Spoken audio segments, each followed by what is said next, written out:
I grew up for the first 13 years of my life in the state of New York. From a young age, I started working. I started in a family-owned cafe and helping out my mom, who was behind the counter. By the time I was 9, I got a job at a barber shop where I would sweep hair off the floors and clean the mirrors and windows. So I started baseball from a very young age. It was one of the first sports that I tried, and from day one, I fell in love with it. I had watched baseball before I started playing baseball, and it was kind of when I was of age, my parents signed me up for the local Little League, and I just stuck with it ever since.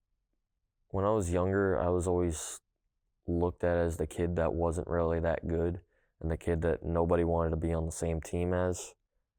But I worked hard and it eventually paid off.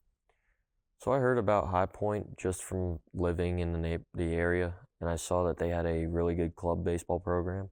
Being able to continue playing the sport of baseball in college, which was always a dream of mine from when I was a little kid.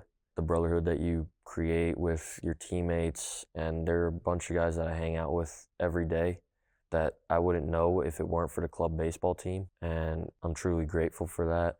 In order to help with paying for college and housing, my dad and I have an agreement to where I'll pay the difference between the tier of housing that I'm currently in and the base price, and I'm currently working, which helps me be able to pay my share of the cost for housing.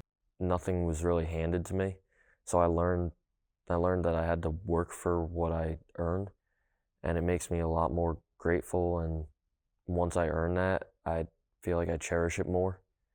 So if I earn a starting spot or even just playing time, I try to make the most of it because I want to show that like hard work does pay off and how to push through and keep working towards your goal.